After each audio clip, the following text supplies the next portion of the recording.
Good morning and welcome to my jungle.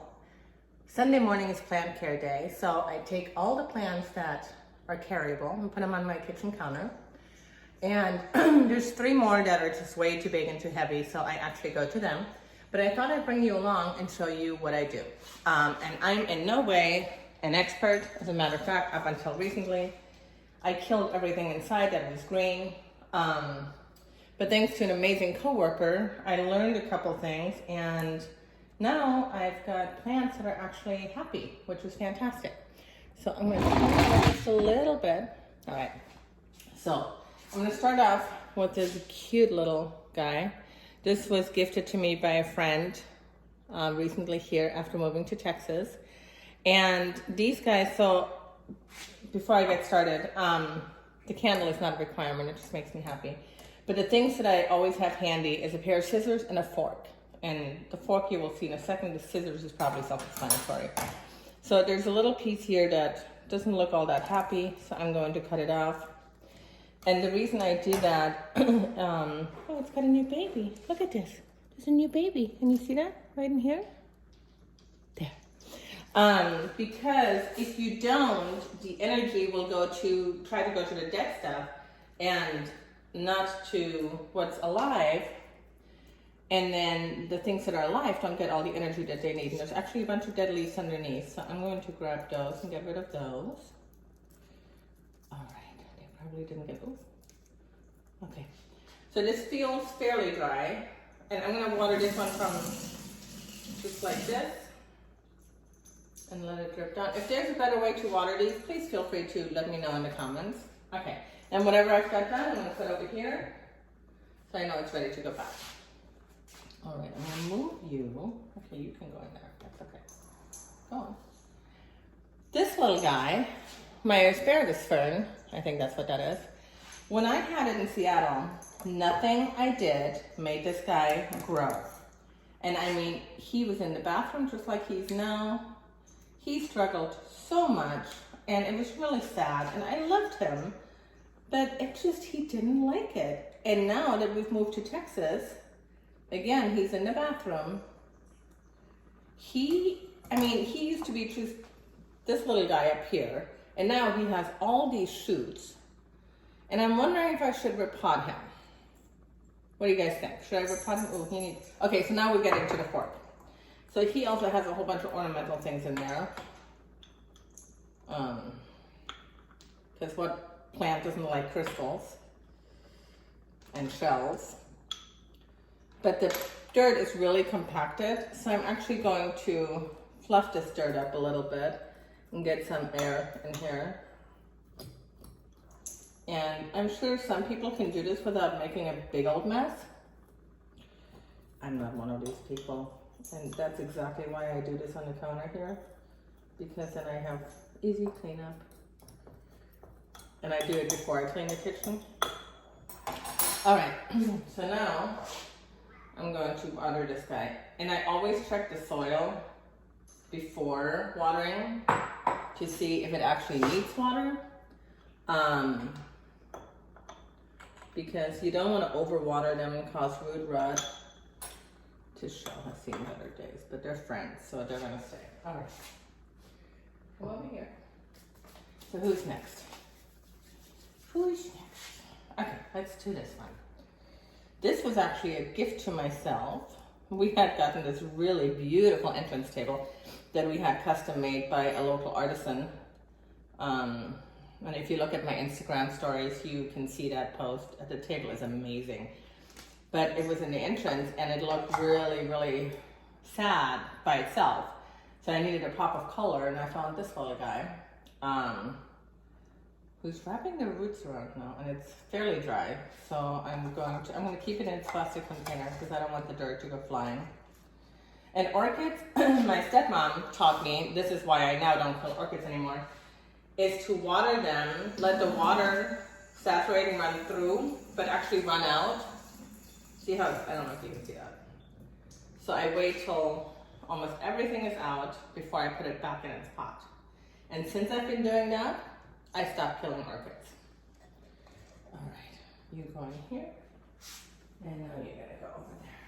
All right, So let's do this guy next. This I actually bought from the previous owners, and it also has a crystal in it. This is, oh, I forgot the name now. It's an orchid. And when I first took it over, it was actually with the African mask that you don't see right now because it's in the bathroom. I'll show you later. Oh, it's got new babies everywhere. Oh, I'm so happy. When I first got it, it was really tiny. And then I was reading up on it, and it's like, oh, it should be in a totally different condition than the African mask. So I bought this beautiful little pot on Amazon.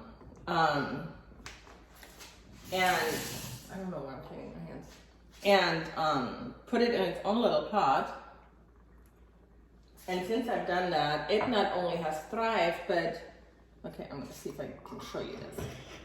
It actually has all these new little babies that are coming up. So I'm super excited. It's so beautiful. I can't wait to see if I can get it to bloom. That would be, whoa. Alrighty. So there's a little, oh, hang on, these come back. There's a little story about these guys here, I'm gonna do Hannah. Potos? I don't know. Doesn't matter how it's pronounced. The unkillable plant, which now also has new babies. So we had a huge potos when we were in Seattle and we were leaving, but we knew we couldn't transport it in a car, but we didn't want to give it up. So we took a small cutting and we propagated it and we put it in a pot. And then when we got here, it started growing. And so I decided to bring it back to the volume it was. So I've been propagating it. And as you can see, it's getting ready. I need to go find a pot for it so I can put them all together. But here is the original. We call her Mommy. And Mommy just got new babies too. And she's our kiddo. But she is dry. Goodness gracious, girl. You've been drinking up a storm. You can use some water. Luckily, okay, so potos is the best plant for anybody who kills everything. Trust me. For me, it was the only thing that I was able to grow. It doesn't matter if you underwater it, which I did in this case this week, or if you overwater it. It'll get a little unhappy with yellow leaves, but it forgives you rather quickly. It's gonna need more dirt at some point too. You can propagate it, you can have it in low light, you can have it in bright light. It's like the most adaptable plant ever. And it's really great because even somebody who doesn't know anything about plants, like me, can propagate it, which obviously you can see I did. And on top of it, it doesn't necessarily need dirt. They like water too. And so if you see these awful rings around here, that's Texas water. Well, our water right here. So some people don't change the water, they just top it off. And it works really well. It's just our water here is really gross and needs to be, it's just not very pretty. So I'm just taking a little bit for the hot water. Come on.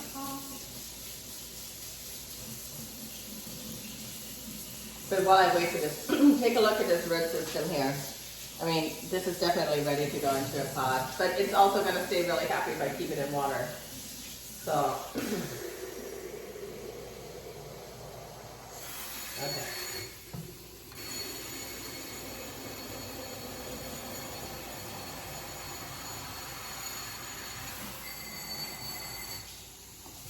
All right, I'm going to let this soak for a little bit. Okay, I'm going to move you over here though. You're in my way, darling. All right, next. Here's my little guy. So this is a Seattle transplant that also, I mean, it wasn't dying, but it wasn't exactly thriving. And now since I've had it here, in this house, I have to say, it gets unbelievably beautiful daylight. I mean, I have the lights on right now because of the video, but normally at this time of day, I would not have lights on because it's just bright enough as it is.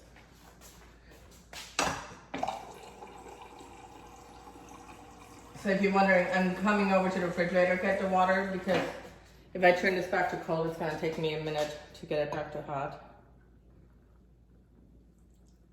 And the temperatures have come up a little bit in Texas, so I can tell that there's a difference in how dry the plants are. This is the first time that they've been really dry at the watering. This might actually need a little more. But I love plants. I love coming out and seeing all the green everywhere. And so I have this little morning routine where I come out and as I open, there's 10 plants in the living room and kitchen. And so the plants are kind of scattered around. I go around and I say good morning to every one of them and just greet them, let them know how much I love them, appreciate them. And I guess they've done studies where, this is just another one of the same, just a little bigger, it's getting really tall. They've done studies where they had plants where they yelled at them and screamed at them and were really mean to them verbally. And then otherwise where somebody was kind to them and loving and warm. And the plants really made a difference in how they thrived and survived. And it's kind of like humans, right? If somebody constantly yells and screams at you, oh, forget it, this is getting too much. You're not going to do well. I mean, you can talk back to the person and say, hey, don't do that. Plants can't do that. So they just react. And so I think that's also made a huge difference. I don't know. You can call me crazy. That's okay. But in my mind, the fact, you need a bath soon. That they, ooh, you're getting heavy. You are getting heavy. That they get lovingly spoken to makes a difference. Okay. Big guy. This is my gigantic mother-in-law snake plant that I'm actually considering propagating. But I've never propagated anything other than pothos before. It's getting new leaves in here. Nice. So I don't know. Have you ever propagated a mother-in-law plant? If you have, I'd love to hear from you. Let me know how you did it and what, if you had any challenges, if there was anything you would do different. I don't know. Okay. And this one I've actually got sitting in a really, really beautiful pot stand. I'll put a picture of that maybe later. Hang on. Okay, you come over here. Oh, I'm getting my workout. All right, so I'm going to clean these real quick so I can finish this up. And while I do this, I'll tell you what I do as far as fertilizing and whatnot. So I use the same kind of fertilizer for all the plants except for the orchids and the Fertilizing Fern, which you haven't seen because it's taller than me and sits in the corner in the living room. It's huge. I have specific fertilizer for that. And I do that about once a month. Ignore the cat that's doing what it's not supposed to be doing, and it knows that I'm preoccupied and it's taking advantage of that. So by fertilizing them once a month, I think that has made a really, really big difference. Giving them a little bit of food and whatnot. Let me show you what I use for that. Let me go get that real quick.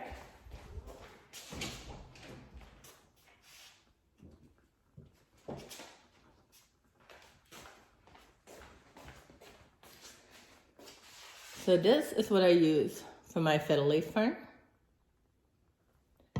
And this is what I use for all the rest except for the orchids. For the orchids, I just have a orchid fertilizer.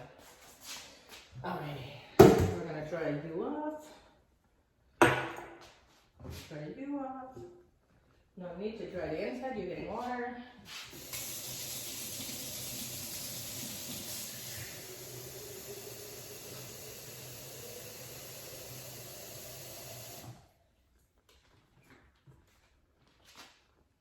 was fun to try and get this all back in here. Okay. There we go. Ta-da. And then, so you're probably wondering why there's flowers on here. So it's rare that I have such a beautiful bouquet of flowers. But these were sent to me, and so I'm going to, they need to be cleaned up and fresh watered and all this good stuff. But I wanted to show you what I do with my plants before I move on to these. All right, so here we have my ZZ plant, which since I've inherited it or bought it from the previous owner, I've had 3 new leaves that are just shooting up. So it obviously likes my watering and fertilizing schedule. And oh, it's so pretty. And then back here we have the world's largest, well, it's not the world's largest, but for me it's the largest plant I've ever had. And that is my fiddle leaf tree, and it's gonna need more water than that. So it used to be in the other corner of the house, but I didn't think it was getting enough light. So I moved it, and it just makes the whole room look so amazing.